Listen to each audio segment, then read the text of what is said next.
hope you enjoy the story. Let's begin. The chatter of other diners faded into a soft murmur as August Keene studied his wife's face across the table.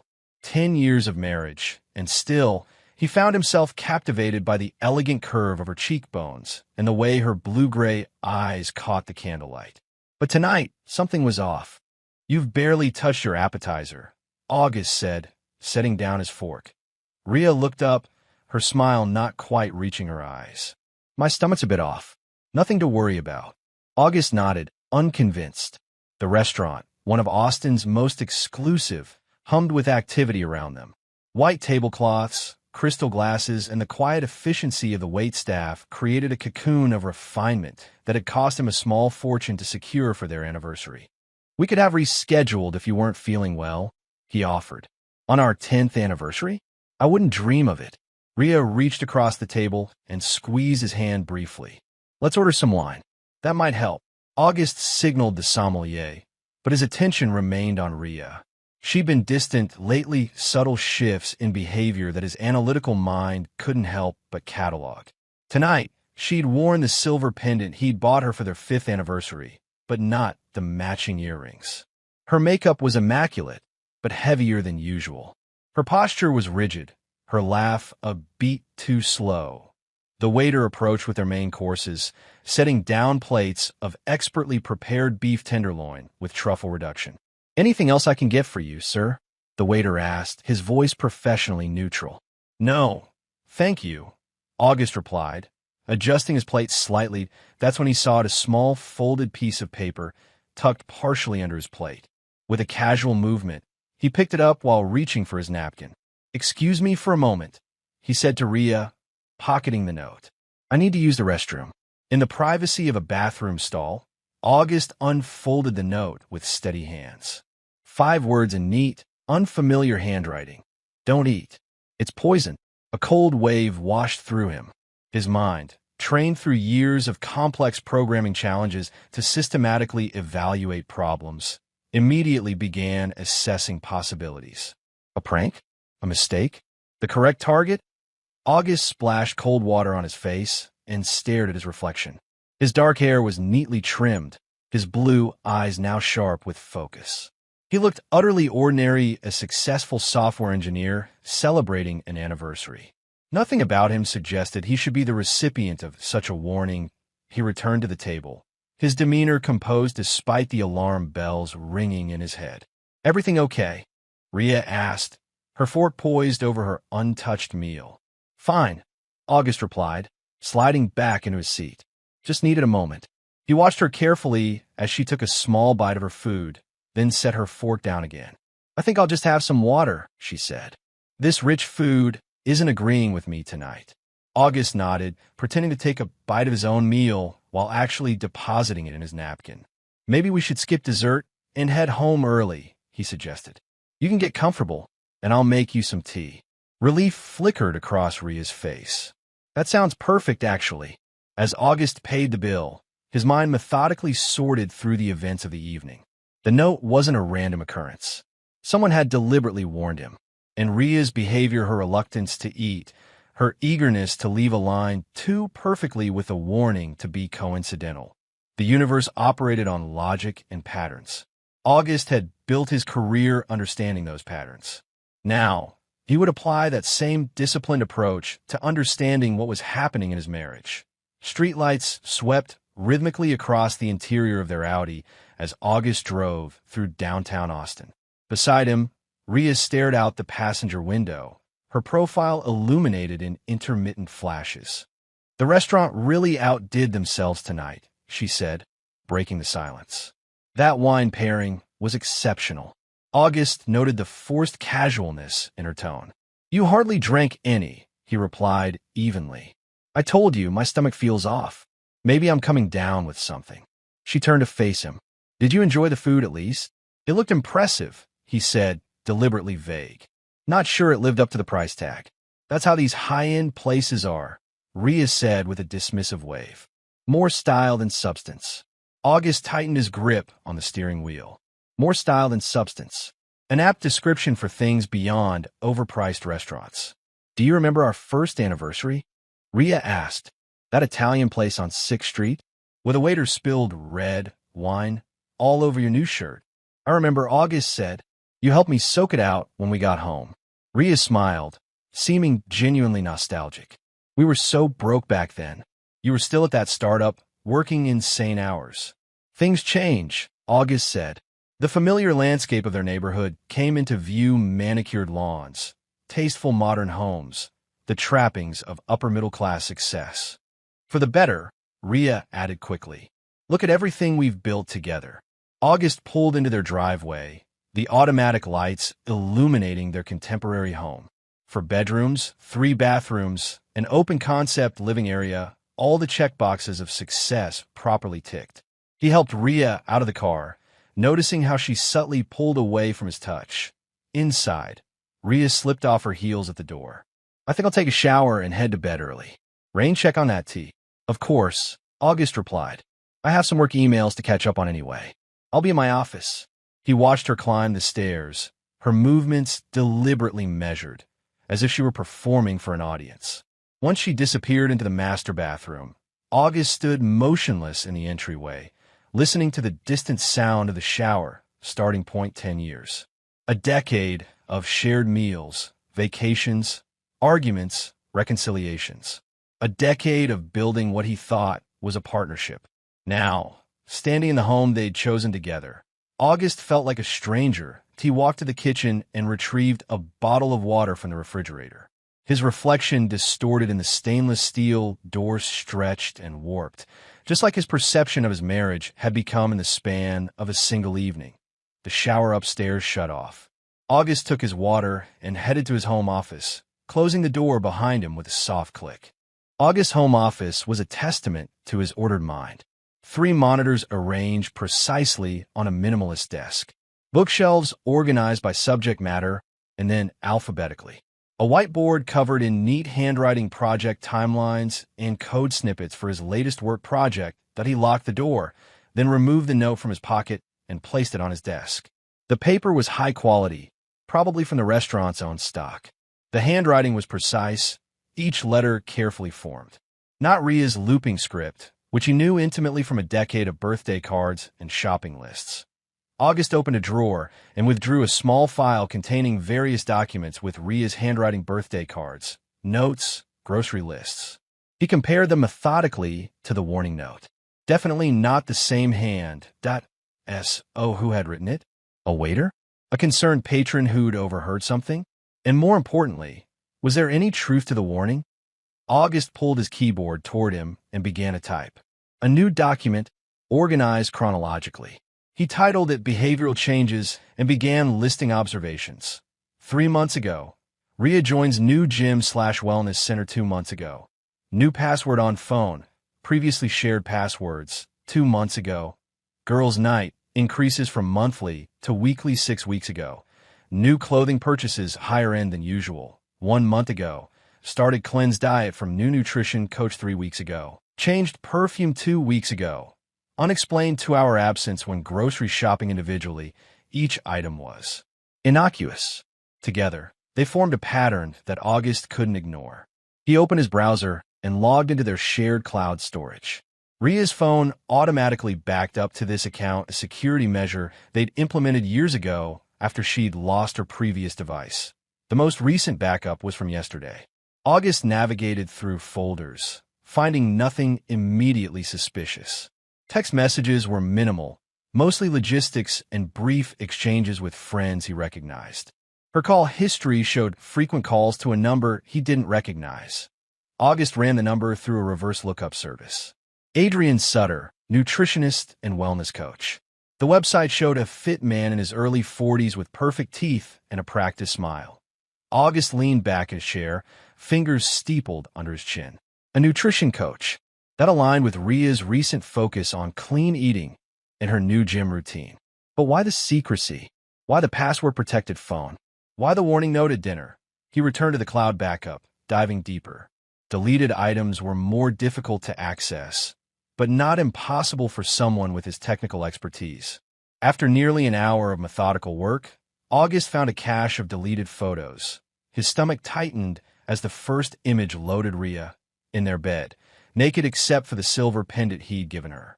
Alone in this photo. But the implication of others being present during the photo session was cleared. August's face remained impassive as he continued through the recovered files. His heartbeat remained steady, his breathing controlled. Only the whitening of his knuckles as he gripped the edge of his desk betrayed any emotion. More photos appeared. Rhea with a man he now recognized as Adrian Sutter. Not just any affair photos, these were intimate, explicit, taken in hotel rooms, in Adrian's office, in the front seat of Adrian's car. Then came the text messages, hundreds of them, recovered from deleted archives. August read through them methodically, cataloging information. A is getting suspicious, Rhea had written 6 weeks ago. They always do eventually, Adrian had replied. But we have options. I'm not sure about this, Rhea texted 2 weeks later. It seems extreme. It's perfectly natural, Adrian responded.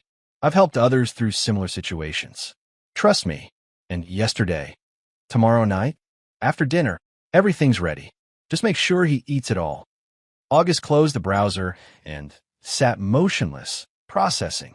The evidence aligned perfectly with the warning. His wife and her lover had planned to poison him at their anniversary dinner. He should feel rage, betrayal, heartbreak.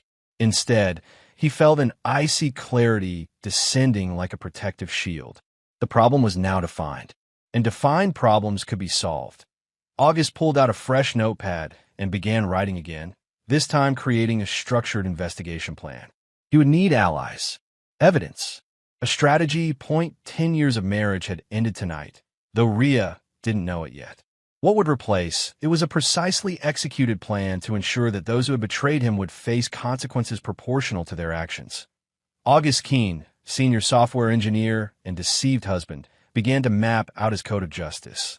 The university cafe buzzed with the energy of young minds fueled by caffeine and ambition. August sat at a corner table, watching the door. 3 days had passed since the anniversary dinner, and he'd maintained a careful facade of normalcy at home. He went to work, made appropriate small talk with Rhea, and kept his discoveries locked away in encrypted files on his private server. Leo Gale pushed through the cafe door, scanning the room until he spotted August. Tall and lanky, with perpetually disheveled hair, Leo looked every bit the academic he was. He approached August's table with a warm smile. 10 years, and you still look exactly the same, Leo said, sliding into the seat across from August. It's almost disturbing. Disciplined living. August replied with a faint smile. You, on the other hand, are sporting some distinguished gray. Leo ran a hand through his salt and pepper hair. The students do that. Every semester adds another patch. He studied August's face. Your message was cryptic. Need to discuss a concerning pattern.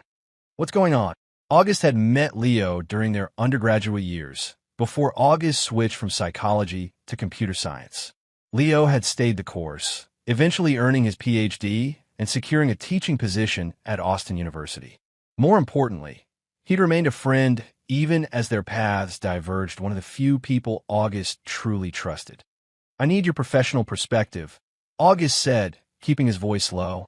And your discretion. Leo's expression grew serious. Of course. August placed a manila folder on the table. My wife is having an affair with her nutrition coach. They planned to poison me at our anniversary dinner 3 nights ago. Leo's eyes widened, but he didn't interrupt. I was warned anonymously. August continued. I've since verified the affair and found text messages suggesting they were planning to dose me with something. I need to understand what I'm dealing with, both psychologically and practically. Leo slowly opened the folder, scanning the printed text messages and photos August had selected. His face remained professionally neutral, though his fingers tightened on the paper. Jesus, August, he finally said. Have you gone to the police? With what? Text messages about making me eat something?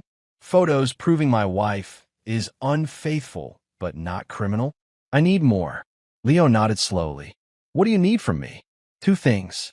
First, your psychological assessment of what might motivate someone to take this path. Second, your help in tracking patterns and gathering evidence. Leo rubbed his chin. The psychological component is complex. Affairs happen for many reasons: boredom, unmet needs, opportunity, character flaws. But escalating to harm. He paused, thinking. That suggests either significant external pressure or a more disturbing psychological profile. And this Adrian Sutter? The nutrition coach. If he's suggesting poison as a solution, this isn't his first rodeo, Leo said grimly. Manipulators like this usually have a history. They identify vulnerable targets and exploit them. August nodded. This aligned with his own analysis. I need to know if he's done this before. I have access to academic databases, court records. I can help research him, Leo offered. But August. He leaned forward. What's your endgame here? Divorce? Prosecution? Justice? August said simply. Proportional consequences for their actions. Leo studied his friend's face. You're remarkably calm for someone who just discovered his wife is plotting with her lover. Emotions cloud judgment, August replied. I need clarity right now. Compartmentalization only works for so long, Leo warned. Eventually, you'll have to process this. I'll process it when I've resolved it, August said firmly. Will you help me? Leo closed the folder and slid it back across the table. Of course I will. But promise me one thing: no matter what we find, we stay within legal boundaries. Evidence gathering only. August gave a single, decisive nod. Agreed. Then let's get started, Leo said. Tell me everything else you know about this Adrian Sutter. The next morning, August sat in his car across the street from Austin Wellness, a sleek, modern building of glass and brushed steel. According to their website, they offered everything from nutritional counseling to specialized fitness training. Adrian Sutter was listed as their head nutrition consultant. August checked his watch. 9:15 a.m. According to the schedule he'd found on Ria's cloud account, she had an appointment with Adrian at 9:30 a.m. She told August she was meeting a friend for breakfast. At T9:22, Ria's white SUV pulled into the parking lot. August watched as she checked her makeup in the rearview mirror before exiting the vehicle. She looked confident, happy even, as she walked into the building. August started a timer on his phone. If this was truly a professional nutrition consultation, it should last approximately an hour. While waiting, he opened his laptop and connected to a secure hotspot. Leo had sent over preliminary research on Adrian Sutter last night. The man's professional credentials were legitimate licensed dietitian with a master's degree in nutritional science from a reputable university. His business seemed successful, with glowing online reviews and a respectable social media following. But there were gaps in his history. A 2-year period where he seemed to disappear from public records, followed by a relocation to Austin from Seattle. No criminal record, but a few civil complaints that had been settled out of court. Nothing that explicitly raised red flags, but enough inconsistencies to warrant deeper investigation. August's timer hit the 45-minute mark when Ria emerged from the building. She wasn't alone. Adrian Sutter walked beside her, his hand resting casually on the small of her back. They stopped by her car, standing closer than any professional relationship would justify. Adrian said something that made Ria laugh, then quickly scanned the parking lot before kissing her. August took several photos with a telephoto lens attached to his phone. More evidence for the file. The kiss ended, and Adrian handed Ria what appeared to be a small paper bag. She placed it in her purse, nodded at something he said, then got in her car. August waited until both Ria and Adrian had left before driving to his next destination, the university library, where Leo had secured a private research room. Leo was already there when August arrived, surrounded by printouts and an open laptop. You're not going to like what I found, Leo said without preamble. August set down his bag. Tell me. Adrian Sutter worked at a wellness center in Seattle called Pure Life. 5 years ago, one of his clients, a woman named Eliza Brandt, was widowed when her husband died suddenly of what was initially ruled natural causes heart failure. Leo slid a printout across the table. It was a news article with a photo of a grieving woman standing next to Adrian at a funeral. The autopsy showed elevated levels of a compound derived from certain herbal supplements, Leo continued. Nothing illegal on its own, but in high concentrations, it can stress the cardiovascular system. Not enough evidence to rule it homicide, but enough questions that the insurance company delayed payment. Let me guess, August said. Adrian testified about the husband's health. Leo nodded. So the man had pre-existing heart issues that he'd been treating holistically. The case was eventually closed as an accidental death. 6 months later, Adrian moved to Austin and opened his practice here. 9 months after that, Eliza Brandt moved to Austin too. They were briefly together, then separated. August processed this information. So he's done this before. Possibly, Leo cautioned. It's circumstantial, but combined with those text messages you found. He let the implication hang in the air. I need access to their current communications, August decided. And I need to know exactly what compound they're planning to use. That's crossing into legally questionable territory, Leo warned. Not if I only access accounts and devices that are legally mine, August countered. The cloud account is joint, registered to both of us. And I can place monitoring software on my own home network. Leo looked unconvinced, but didn't argue further.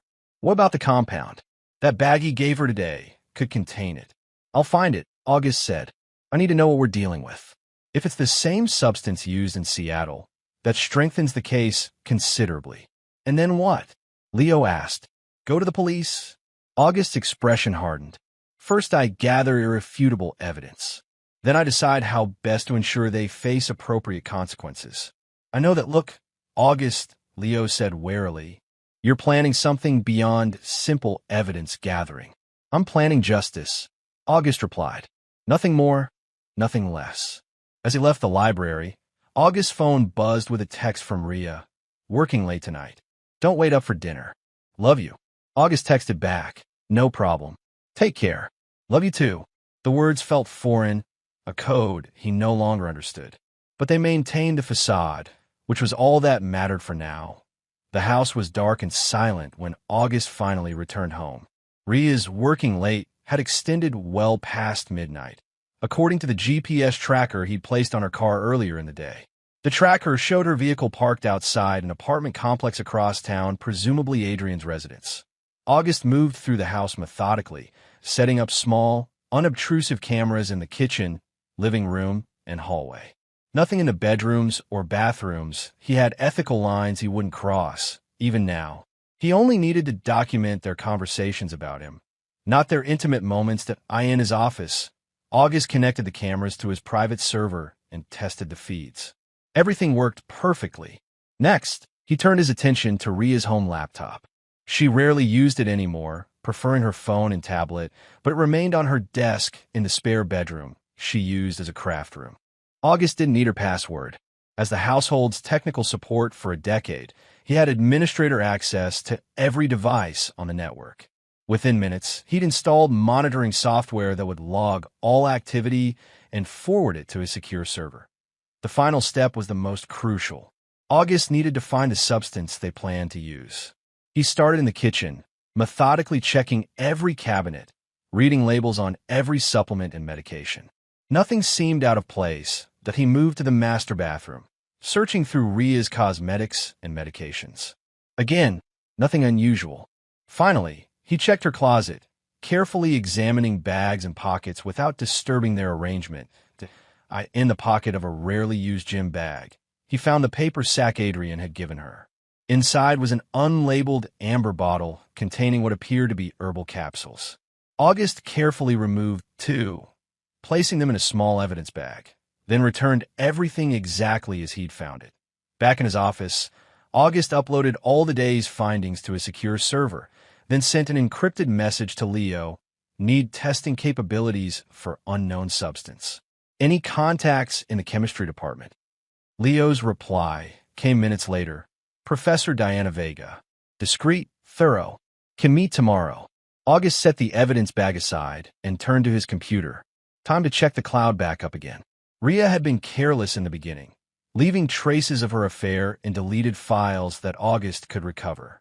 She'd grown more cautious recently, but people in the throes of infatuation rarely maintained perfect operational security. Sure enough, after several hours of methodical searching, August found a cache of recently deleted videos. His face remained impassive as he watched his wife and Adrian together in various hotel rooms, including one August recognized as the suite he'd booked for a business trip last month, a trip Rhea had apparently made use of in his absence. More damning than the physical betrayal was the conversation August captured in one video. After their encounter, as they lay in August's paid-for hotel bed, Rhea and Adrian discussed him. "He suspects nothing," Rhea said on screen. "He's too wrapped up in his work to notice anything." "Men like him never do," Adrian replied, stroking her hair. "They think their big brains make them invulnerable. I still don't understand why we can't just—" Adrian cut her off. "A divorce would cost you half of everything. Is that what you want? To start our life together with half of what you deserve?" "No, but the compound is completely natural," Adrian assured her. "It stresses the heart initially, but the effects build over time. Multiple, small doses, carefully administered. By the time anything happens, it will look like natural causes. I've seen it work before." "You make it sound so clinical," Rhea said. "It's chemistry, that's all," Adrian replied. "No different from all those programming problems your husband solves. Just a different kind of code." August stopped the video. The evidence was now overwhelming. His wife and her lover weren't just planning an affair, they were plotting his death for financial gain. He should feel devastated, enraged. Instead, he felt a cold clarity settle over him. This was no longer just about gathering evidence. This was about survival and then justice. August began typing again, outlining a new plan. This time, he wouldn't be the target. He would be the trigger. "You understand what you're showing me is deeply disturbing," Professor Diana Vega said, looking up from her microscope. A compact woman with intelligent eyes behind round glasses, she'd agreed to meet August and Leo in her private lab early on a Saturday morning as a favor to Leo. "I understand," August replied. "I only need to know what it is, not how to use it." Diana sighed. "It's a concentrated extract from a plant called monkshood, mixed with several other herbal compounds. Alone, in small doses, it's sometimes used in homeopathic medicine. In this concentration," she shook her head, "it would cause arrhythmia, elevated blood pressure, and significant cardiac stress. One dose wouldn't kill a healthy adult, but repeated exposure could trigger a cardiac event that might appear natural, especially in someone with any existing heart conditions." "Which I don't have," August noted. "Thank goodness for that," Diana said. "Where did you get this?" August and Leo exchanged glances. "Better you don't know," Leo told her. "But I assure you, we're gathering evidence, not planning to use it." Diana carefully sealed the capsules in an evidence container. "I'll provide a formal analysis for your records, but please tell me you're taking this to the authorities." "When we have enough evidence," August assured her. Later, as they walked across the nearly empty campus, Leo voiced his concerns. "She's right. We should take what we have to the police now." "It's not enough," August replied. "They've been careful. The substance isn't explicitly illegal. The messages are suggestive, but not definitive. I need irrefutable proof of intent." "How do you plan to get that?" Leo asked. "They're unlikely to confess on record. People reveal their true intentions under pressure," August said. "I've devised a scenario that will expose theirs." Leo stopped walking. "What kind of scenario?" "A controlled environment. A private dinner where I can document their behavior and conversations. A situation where they believe they have the advantage, but where I'm actually in control." "You're setting a trap," Leo realized, "with yourself as bait." August continued walking. "I'm setting a stage. And yes, I'll be playing a role, but they'll be the ones delivering the most important lines. This is dangerous, August. If they're willing to poison you once, they won't have the opportunity." August cut in. "I'll control every element of the environment, including the food. In fact, I'm counting on their attempt." Leo caught up to him. "You've already decided how this ends, haven't you?" "Justice has only one logical conclusion," August replied. "Those who conspire to harm others must face consequences proportional to their intentions." That sounds disturbingly close to revenge. Revenge is emotional. This is rational. August stopped and turned to his friend. "They plotted my death, Leo. Not a quick one, but a gradual poisoning designed to appear natural. They discussed it casually, like solving a math problem. They deserve whatever comes next." Leo studied August's face. Just promise me you won't cross a line you can't come back from. You're hurt and betrayed, and that's completely understandable. But don't let their actions transform you into something you're not. I'm not being transformed, August said quietly. I'm being revealed, perhaps for the first time. The conversation ended there, but August's planning continued. Over the next week, he gathered more evidence through the cameras he'd installed and the monitoring software on Ria's devices. He documented multiple instances where Ria added the capsules to his food or drinks, only for August to dispose of them when she wasn't looking. He recorded her phone conversations with Adrian, their growing impatience with the slow progress of their plan, their discussions of what they would do with August's life insurance and investment portfolio. Every piece of evidence was carefully logged and backed up to multiple secure locations. And with each new revelation, August refined his final scenario, the one that would bring everything into the open. A surprise dinner? Ria asked, her voice carrying the perfect note of pleased surprise. What's the occasion? August smiled across the breakfast table. Do I need an occasion to do something special for my wife? Consider it anniversary part 2. The first one didn't go as planned with you feeling unwell. That's so thoughtful, Ria said, reaching across to squeeze his hand. Where? It's a surprise. A private chef in a special location. I've arranged everything. Just be ready at 7 on Saturday. I can't wait, Ria said, her smile not quite reaching her eyes. Should I dress up? Absolutely, August replied. It's going to be a night to remember. As soon as Ria left for her yoga class, which the GPS tracker showed was actually another visit to Adrian's apartment, August made his final preparations. He'd rented a commercial kitchen space that catered to food photographers and cooking classes and neutral location with excellent lighting and multiple angles for the cameras he would install. He contacted Adrian through an anonymous email account, posing as a wellness center looking for nutrition experts for a special event. The generous consultation fee he offered ensured Adrian accepted immediately, even when told the event was Saturday evening. August spent the day setting up the kitchen. Cameras were placed strategically to capture every angle. Microphones were hidden in decorative elements on the table. A separate prep area was established where August would prepare 3 identical-looking meals, 1 untouched for himself, and 2 containing a powerful but non-toxic purgative for Ria and Adrian. By 6 p.m., everything was ready. August surveyed the space one final time. The table was elegantly set, the lighting perfect, the surveillance system tested and functioning. All evidence was being streamed in real time to his secure server, with Leo monitoring remotely as a precaution. August prepared the 3 meals, wearing gloves and carefully keeping the portions separate. The purgative he'd chosen would cause significant discomfort, but no lasting harm, a proportional response to their plans for him. Each dish was covered with a silver dome, ready to be served at T6:45. He changed into his suit and prepared for his guests. The final act was about to begin. The commercial kitchen had been transformed. Soft lighting, elegant table settings, and the gentle notes of classical music created an atmosphere of refined celebration. August stood by the door, watching as Ria's car pulled into the parking lot. Right on schedule, his pulse remained steady, his breathing controlled. Months of discovering betrayal and plotting response had honed his emotional control to a razor's edge. Tonight would proceed according to plan, each element carefully orchestrated.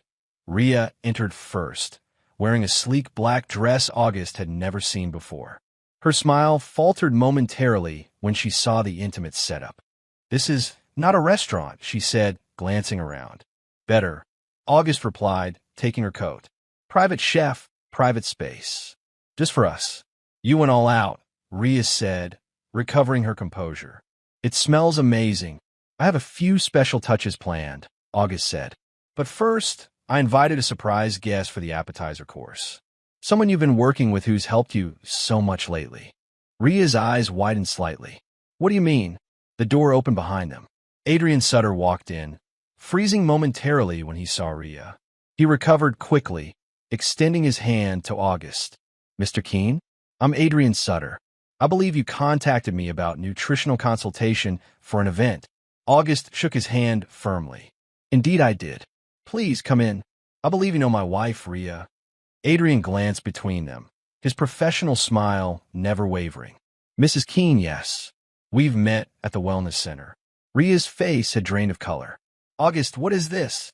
A celebration, August said smoothly. You've been so dedicated to your new health regimen. I thought it would be nice to have your nutrition coach join us to discuss how we can both benefit from his expertise. The trap was set. August watched their micro-expressions, the panic behind their eyes, the subtle glances they exchanged, the careful recalibration of their approach. What a thoughtful surprise, Rhea finally said. Adrian has been so helpful with my new diet plan. I'm honored to be included, Adrian added, his voice betraying no tension. August gestured toward the table. Please sit. I prepared everything myself. A special menu designed with wellness in mind. They took their seats, Rhea and Adrian careful to maintain appropriate distance. August brought the covered dishes from the warming area, setting one before each of them with a flourish. Before we begin, August said, raising his water glass, a toast. To health, to honesty, and to new beginnings. The irony wasn't lost on his guests, who raised their glasses with noticeably less enthusiasm. August removed the silver domes with a practiced movement. Herb-crusted salmon with quinoa and roasted vegetables. All organic, of course. This looks wonderful, Adrian said, examining the plate with professional interest. You have culinary talents I wasn't aware of, Mr. Keene. August, please. And I have many interests beyond programming. Cooking is a science of its own, wouldn't you agree? Combining elements in precise measurements to achieve desired results. Adrian nodded, taking a small bite. Excellent flavor profile. Rhea followed suit, though August noticed she was merely pushing food around her plate. It's delicious, August. I had no idea you could cook like this. We've been married 10 years, and yet there's still so much we don't know about each other, August replied evenly. The conversation continued, a delicate dance of pleasantries and professional nutrition advice from Adrian. August ate his meal calmly, watching as both Rhea and Adrian consumed their doctored portions. 20 minutes into the meal, Adrian shifted uncomfortably in his seat. Rhea pressed a hand to her stomach, her face paling. Is something wrong? August asked innocently. I'm suddenly not feeling well, Rhea said. Maybe it's just... The bathroom is through that door, August pointed. Perhaps you need a moment. Rhea hurried away. Adrian was now visibly uncomfortable, sweat beading on his forehead. Are you also feeling unwell, Adrian? August asked. How strange. The food tastes fine to me. Adrian stood abruptly. Excuse me, I need to... Before you go, August said, his voice dropping all pretense of warmth. I think you should see something. August placed the folded note from their anniversary dinner on the table. Your waiter warned me, he said. He worked part-time at the restaurant and recognized you, Adrian. You've done this before. Adrian stared at the note, his face contorting with both physical discomfort and shock. I don't know what you're talking about. Don't you? Eliza Brandt's husband in Seattle? Another nutritional client whose heart mysteriously gave out after months of your special supplements. Adrian's eyes darted toward the bathroom where Rhea had disappeared. This is absurd. I'm leaving. I wouldn't, August said calmly. Not unless you want the police to find you.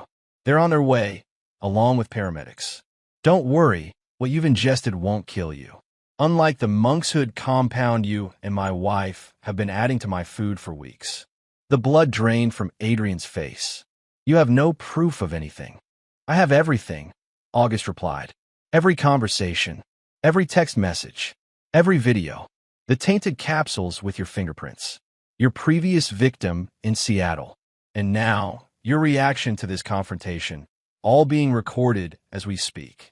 Adrian lunged forward suddenly, grabbing for August, but the purgative had weakened him considerably. August easily sidestepped, watching as Adrian collapsed to his knees. What did you give us? Adrian gasped.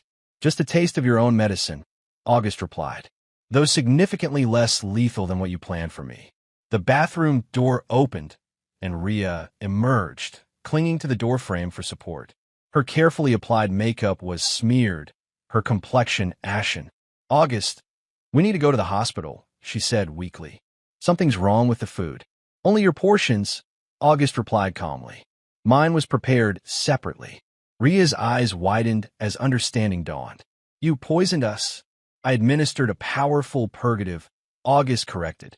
Temporary discomfort, nothing more. Unlike the cardiac-stressing compound, you've been slipping into my meals for weeks. I don't know what you're talking about, Ria said, but her denial lacked conviction. August reached into his jacket and removed a tablet. With a few taps, audio filled the room. Ria and Adrian's voices from one of the recordings August had captured. How much longer will this take? Ria's recorded voice asked. Patience, Adrian replied. We need to be careful with the dosage. Too much at once would raise suspicions. This way, his heart will gradually weaken until it simply gives out. A tragedy, but a natural one as far as anyone will know. Ria staggered to a chair, collapsing into it. You've been spying on us. Gathering evidence, August corrected. After someone warned me at our anniversary dinner. Who? Ria demanded. Does it matter? What matters is that I know everything. Your affair. Your plot. The compound from the same plant extract used on Adrian's previous victim in Seattle. Adrian, still on his knees, glared at August. You smug bastard. You think you're so clever. Not clever, August replied. Just methodical. While you were both plotting my demise, I was documenting every step. The evidence is already with my lawyer and several other secure locations. What do you want? Ria asked, tears streaking her mascara. Money? Is that it? The question struck August as so fundamentally absurd that he actually laughed a short, harsh sound devoid of humor. What I want, he said, his voice low and precise, is justice. You planned to murder me slowly for financial gain, and you almost succeeded. The sound of sirens grew audible in the distance. Adrian tried to stand, stumbling toward the door, but another wave of cramping doubled him over. They're coming for you, August said.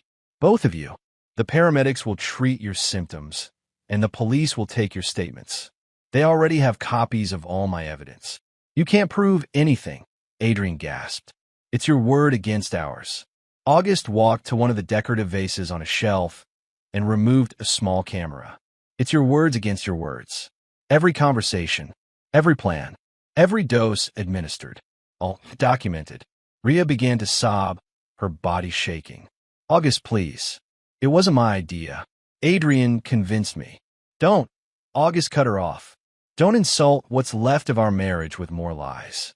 The recordings show your enthusiasm for the plan once the initial hesitation wore off. You discussed how you'd spend my life insurance, where you'd travel with my investment portfolio. The sirens were very close now. Flashing lights appeared through the windows. August, Ria tried again, her voice breaking. 10 years together. That has to count for something. August looked at her, really looked at her, seeing not the woman he'd married, but the stranger she'd become, or perhaps always been. It counted for nothing to you, he said quietly. Why should it count for anything to me now? The door burst open as paramedics entered, followed closely by police officers. August stepped back, allowing them to take control of the scene. An officer approached him. Mr. Keene? I'm Officer Rivera. We received your call and the evidence files. Are you all right? I'm fine, August replied. They're the ones who need medical attention. Non-lethal purgative in their food. Self-administered justice. Officer Rivera raised an eyebrow. That's a matter for the courts to decide, sir. Of course, August agreed. Everything else is documented in the files I sent. I'll cooperate fully with your investigation. As the paramedics attended to Ria and Adrian, August watched with detached composure. When they were escorted out, Ria on a stretcher, Adrian in handcuffs. Despite his physical distress, August remained behind to give his formal statement. The mask of love had been shattered, revealing the true faces beneath. And for the first time in months, August Keene breathed freely, unburdened by deception. 6 months later, August stood at the railing of his deck, watching the Colorado River flow past his new home. The modest riverside house was a stark contrast to the sleek modern home he'd shared with Ria, but its simplicity suited him now. The trial had been mercifully brief. With the mountain of evidence August had gathered, including the chemical analysis of the poisonous compound and the video recordings of Rhea and Adrian discussing their plans. Both had accepted plea deals rather than face full trials. Adrian, with his previous suspicious involvement in Seattle, had received a harsher sentence, 12 years for conspiracy to commit murder. Rhea had gotten 8 years, eligible for parole after 5 with good behavior. The sentencing judge had been particularly scathing about the calculated nature of their plan and the betrayal of marital trust. August took a sip of his coffee, listening to the birds in the cypress trees lining the riverbank. The divorce had been finalized 3 months ago. He'd sold the house, liquidated their joint investments, and started fresh. The settlement had been straightforward since Rhea had conspired to kill him for financial gain. She had forfeited any claim to their shared assets under Texas law. "Nice view," Leo said, joining August on the deck with his own coffee. "Much better than that sterile showplace you had before." "It suits me," August agreed. "Thanks for coming to check on me." Leo leaned against the railing. "No need for thanks. That's what friends do. How are the online classes going?" After leaving his software engineering position, August had started teaching coding to disadvantaged youth through an online platform. The work paid less, but gave him a sense of purpose he'd been lacking. "Going well," August replied. "I have some promising students. One girl in particular has a real aptitude for algorithmic thinking." "And how are you?" Leo asked. The question weighted with months of concern. "Really?" August considered the question. The initial shock had faded, leaving behind a clear-eyed perspective on what had happened. The rage that Leo had warned would eventually come had indeed arrived, weeks of sleepless nights and sudden, overwhelming waves of anger that had left him shaking. But even that had eventually passed, leaving a certain calm acceptance. "I'm okay," August said simply. "Not the man I was. Not sure who I'm becoming yet, but okay with the transformation." Leo nodded. "I was worried about you for a while there. The way you planned everything, it was so cold, so calculated." "It had to be," August replied. "Emotion would have made me careless." Still, the August I knew in college would have been destroyed by something like this. "Maybe I'm stronger than we thought," August suggested. "Or maybe betrayal reveals who we really are." They stood in companionable silence, watching a blue heron stalk through the shallows of the river. Finally, Leo asked the question he'd been dancing around for months. "Do you regret any of it? How you handled things?" August thought carefully before answering. "I regret trusting someone who saw my love as weakness," he said finally. "But I learned an important lesson. Some betrayals deserve to be punished, not forgiven." "That's a hard way to live," Leo observed. "Maybe," August conceded, "but it's honest. I don't pretend to be more forgiving than I am." A notification chimed on August's phone. Another student had submitted their project for review. Life continued, one line of code at a time. "I should get back to work," August said. "Stay for dinner? I'm trying a new recipe." Leo smiled. "Absolutely. Though maybe you should let me taste it first, just for old time's sake." For the first time in months, August laughed, a genuine sound that surprised them both. Somewhere beneath the calculated logic and measured responses, something human remained, bruised but intact. Not forgiveness, perhaps, but a path forward nonetheless. As August turned to head inside, he took one last look at the flowing river. Water never flowed backward. It simply found new channels when old ones were blocked. He was doing the same, moving forward, carving a new path through unfamiliar terrain. The betrayal would always be part of his story, but it would not be the end of it.